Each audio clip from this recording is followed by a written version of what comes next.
चलिए फ्रेंड्स, कामों को करते हैं कुछ नए तरीके से, नई टिप्स एंड ट्रिक के साथ। तो टिप्स अपनी स्टार्ट करते हैं और सबसे पहली मेरी टिप्स है इस तरीके के टॉय को लेकर। तो जिसके घर में बच्चे होते हैं तो उसके घर में तो इस तरीके के टॉय इजीली मिल जाते हैं। ये बबल्स फुलाने वाला टॉय होता है, अगर ना मिले तो मार्केट में भी या किसी भी शॉप पर इजीली मिल जाता है। तो मेरे यहाँ पर तो बहुत सारे बच्चे हैं और ये जो टॉय था वो रखा हुआ था। तो जब तक बच्चे इससे खेलते हैं उसके बाद ना इसको फेंक देते हैं और हम भी समझते हैं कि ये वेस्ट हो गया है और इसका हम सोचते हैं कोई काम नहीं है और हम भी इसको फेंक देते हैं।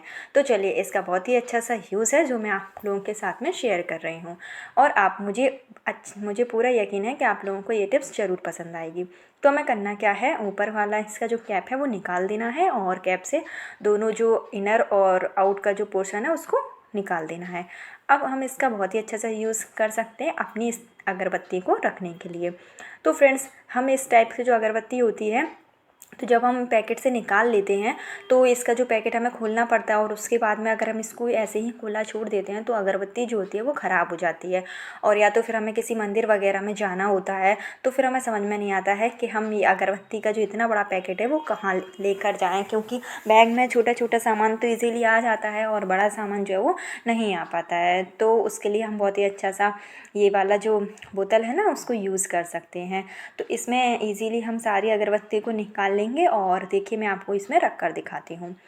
तो इसमें ना, ये तो मैंने एक ही पैकेट रखा है और अभी मैं दूसरा पैकेट भी इसमें रख लूँगी। तो इसमें ना आप समझ लीजिए कि इसमें करीब 20-25 अगरबत्तियाँ जो हैं वो ईज़िली आ जाती हैं और अच्छे से ना शेप भी रहती हैं। और उसके बाद हम इसका ढक्कन लगा देंगे और कहीं पर भी इसको हम लेकर जा सकते हैं। अगर हमें लेकर नहीं जाना है तो हम कहीं पर भी इसको मंदिर वगैरह में अपने रख सकते हैं। और ये टिप्स बहुत ही अच्छी होती है। आई होप आपको ये टिप्स पसंद आई होगी। और फ्रेंड्स, हमारी जो नेक्स्ट टिप है वो है इस तरीके के स्वीपर को लेकर। तो इस तरीके का जो स्वीपर होता है वो देखने में तो बहुत ही अच्छा लगता है और जब भी हम बच्चों को इसमें दूध देते हैं या फिर पानी देते हैं तो बच्चे भी बहुत इंजॉय के साथ हमारा जो दूध है वो पानी पी लेते हैं और बहुत ही सुंदर भी लगता है। लेकिन इसमें जब बच्चे दूध पी लेते हैं ना, और तो पीते समय तो दूध बहुत अच्छा लगता है, लेकिन जब इसके धोने की बारी आती है तो ये बहुत ही मुश्किल टास्क हो जाता है, क्योंकि इसको धोना ना बहुत ही ज़्यादा टफ़ पड़ता है। क्योंकि ये ऊपर से तो बहुत अच्छे से धुल जाता है, लेकिन जब हमारा जो हाथ है ना वो इसके अंदर जा ही नहीं पाता है, क्योंकि आप देख रहे हैं कि ये कितना अंदर से ना पतला होता है। तो इसको धोते समय बहुत ही ज़्यादा दिक्कत हो जाती है और हमें समझ में नहीं आता है फिर हम किस तरीके से इसको धोएं। फिर जब भी हम अपना वॉशिंग पाउडर या कोई साबुन वगैरह इसमें डाल देते हैं ना, तब भी क्योंकि साबुन दूध के जो दाग होते हैं वो इतने ईजी तरीके से तो नहीं जाते हैं। तो इसका एक बहुत अच्छा सा तरीका है जो मैं आप लोगों के साथ में शेयर कर रही हूँ। तो हमें ले लेना है स्कॉच ब्राइट और एक फॉक ले लेना है। तो इस तरीके से स्कॉच ब्राइट को इसमें रख देना है और कोई भी इलास्टिक की हेल्प से ना इसको अच्छे से आपको मोड़ के बांध लेना है। जिससे क्या होगा, हमारी जो इलास्टिक होगी ना वो इन दोनों को बहुत अच्छे से बांधे रहेगी और हमारा जो क्लीनिंग प्रोसेस है वो भी बहुत अच्छे से हो जाएगा। इसके बाद में हमें क्या करना है कि जो भी हम अपना बर्तन धोने के लिए साबुन या फिर कोई भी पाउडर वगैरह यूज़ करते हों तो उसको डालकर और इजीली इसको हम साफ़ कर सकते हैं। तो अभी चलिए मैं आपको इसको साफ़ कर भी दिखाती हूँ।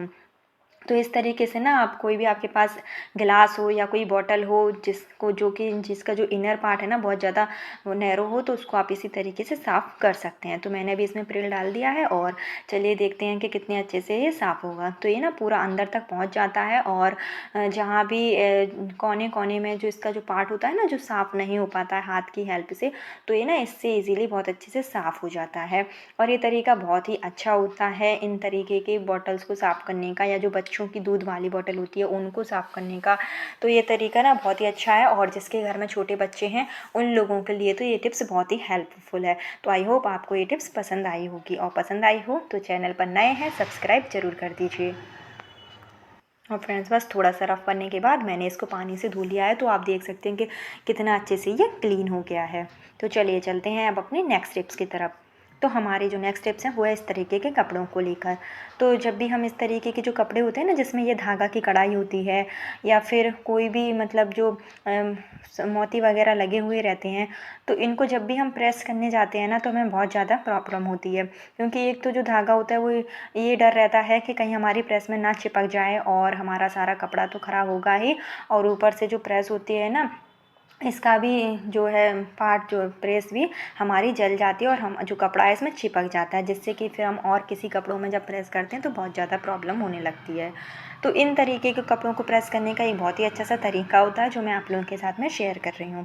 तो इसी तरीके से आप क्या करिए, जो भी आपके पास साड़ी हो या फिर ये तो मेरी बच्ची के लहंगे का ऊपर का टॉप है, तो अगर आप कोई भी फैंसी साड़ी वगैरह में भी अगर प्रेस कर रहे हैं तो आप इसी तरीके से करिए। आपको करना क्या है कि इस तरीके का जो कॉटन का कपड़ा है वो ले लेना है और बस कॉटन के कपड़े को आपको इसके ऊपर डालना है और इसी तरीके से आपको प्रेस कर लेनी है, जिससे क्या होगा कि आपका जो कपड़ा है वो भी प्रेस हो जाएगा और आपकी प्रेस भी ख़राब नहीं होगी।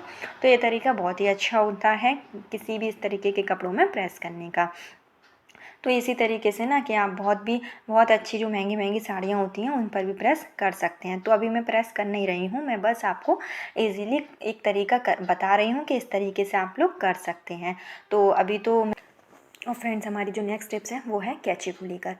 तो इस तरीके की जो कैंची होती है ना, ये टिप्स मैं आप लोगों के साथ में पहले भी शेयर कर चुकी हूँ, लेकिन इसमें मैंने आपको दूसरा तरीका बताया था। तो चलिए अब मैं दूसरा तरीका आप लोगों के साथ में शेयर कर रही हूँ कि जो कैंची होती है ना, इसमें धार कैसे डाली जाए घर पर। क्योंकि जब कैंची का हम ज़्यादा यूज़ कर लेते हैं तो इसकी जो धार होती है ना वो ख़त्म हो जाती है। तो हम क्या कर सकते हैं कि इस तरीके का एक गिलास ले लीजिए। तो डिस्पोजल गिलास घर में सभी के घर में मिल ही जाते होंगे। तो आपको करना क्या है कि बस इसको इस तरीके से ना आपको बारीक बारीक सा बार बार इसको काटना है, जिससे कि क्या होगा, जब कैंची जो है इस गिलास पर बार बार पड़ेगी ना और बार बार इसमें जब ये काटेगी तो हमारी जो कैंची होती है वो बहुत ही अच्छे से शार्प हो जाती है और इसकी जो धार होती है वो वैसे ही हो जाती है जैसे कि हम नई इसको लेकर आए थे। तो ये तरीका बहुत ही अच्छा होता है और वैसे तो बहुत सारे तरीके होते हैं कैंची को धार करने के, लेकिन ये भी एक बहुत अच्छा तरीका है। और फ्रेंड्स, हमारा जो नेक्स्ट तरीका है वो है इस तरीके के नेल पेंट को लेकर। तो जब हमारी नेल पेंट सूख जाती है तो हम समझते हैं कि ये जो बॉटल है वो वेस्ट हो गई है और हम समझ में भी नहीं आता है कि इसका करें क्या, तो हम इसको इजीली फेंक देते हैं। लेकिन इसको फेंकिए नहीं, इसको यूज़ करने का बहुत ही अच्छा सा तरीका होता है। तो फ्रेंड्स, जब हम इस तरीके की अगरबत्ती लेते हैं जो कम्फर्ट अगरबत्ती होती है मच्छर भगाने की, तो उसको जब हम जलाते हैं तो हमें समझ में नहीं आता है कि उसको हम कहाँ लगाएं। तो कहीं हम किसी गेट पर लगा देते हैं या किसी खिड़की पर कहीं पर भी लगा देते हैं, जिससे कि एक तो खतरा भी बहुत रहता है कि कहीं ऐसा ना हो कहीं कोई कपड़ा आग पकड़ ले या कहीं कुछ हो जाए।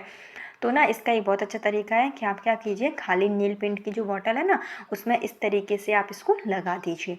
तो आप देख सकते हैं कि ये बहुत ही सेफ़ तरीका होता है और कांच की बॉटल होती है तो बॉटल को भी कोई नुकसान नहीं होने वाला है और हमारी जो अगरबत्ती होती है वो भी बहुत ही अच्छे से काम करती है। तो एक बहुत अच्छा स्टैंड बन जाता है, अगरबत्ती स्टैंड। इसको आप कहीं पर भी किसी भी तरीके से यूज़ कर सकते हैं।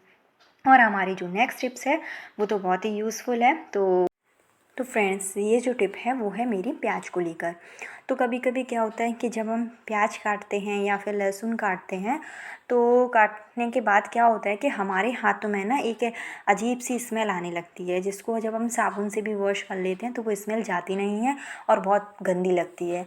तो उसको हटाने का एक बहुत ही अच्छा सा तरीका होता है। हम क्या करें, कोई भी टूथपेस्ट जो भी हम यूज़ करते हों तो इस तरीके से उसको हाथों में लगा लें और लगाने के बाद में ना थोड़ी देर बाद उसको हम पानी से वॉश कर लें। तो जब हम सिंपली पानी से वॉश करेंगे ना पेस्ट को लगाने के बाद, तो उसके बाद में हम देखते हैं कि सारी जितनी भी स्मेल होती है ना वो तुरंत गायब हो जाती है। तो ये बहुत ही अच्छा तरीका होता है हाथ को क्लीन करने का, कभी भी हम प्याज काटें या लहसुन काटें।